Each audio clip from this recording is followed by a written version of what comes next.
Daf Yomi, Tractate Bava Batra, page 16b, part 2.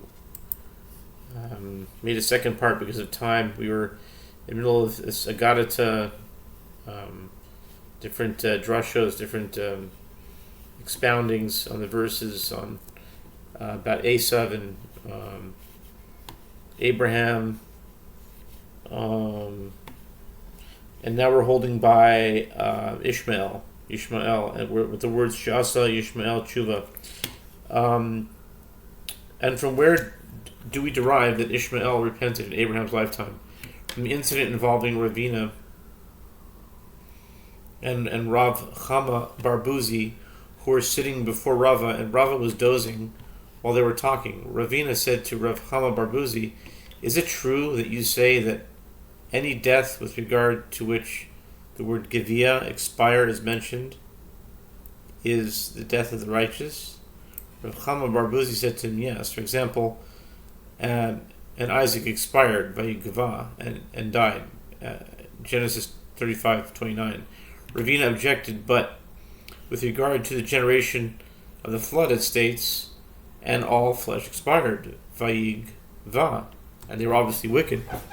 Genesis 7:21, and there they died for their wickedness. Rav Chama Barbuzi said to him, "We say this only when both Gevia and Asifa, gathering, are used. When these two terms are mentioned together, they indicate the death of a righteous person." Okay. Ravina asked, "But isn't there Yishmael, about whom Gevia and Asif are written, as it is stated?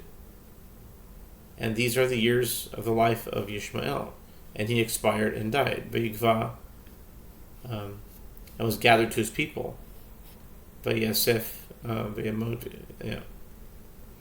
So meanwhile, okay, that's in Genesis 25:17. Meanwhile, Rava, who had heard the discussion in his dozed state, fully awoke and said to them, "Children, Dardiki." Whoa. This is what Rabbi Yochanan says. Ishmael repented in the lifetime of his father, as it is stated, and Isaac and Ishmael, his sons, buried him. Genesis 25:9. The fact that Ishmael allowed Isaac to precede him demonstrates that he had repented and accepted his authority. And that would explain why Ishmael had both terms used in his death. Vayigva, Vayasef means he was righteous, according to this expounding. The Gemara asks, but perhaps the verse listed them in the order of their wisdom. That is to say, perhaps in fact Ishmael preceded Isaac, but the Torah did not list them in that order. The Gemara answers, but if that is so, consider the verse that states, "And Esau and Jacob, his sons, buried him." Genesis 35:29. What is the reason that the verse there did not list them in the order of their wisdom? Rather, since Ishmael allowed Isaac to precede him, it is clear that he made Isaac his leader. And since he made him his leader, learn from it that he repented in Abraham's lifetime. Incidental to the discussion of the verse, "And Abraham blessed Abraham with everything," Genesis 24:1, the Gemara states that the sages taught there were three people to whom the Holy One, blessed be He, gave already in this world.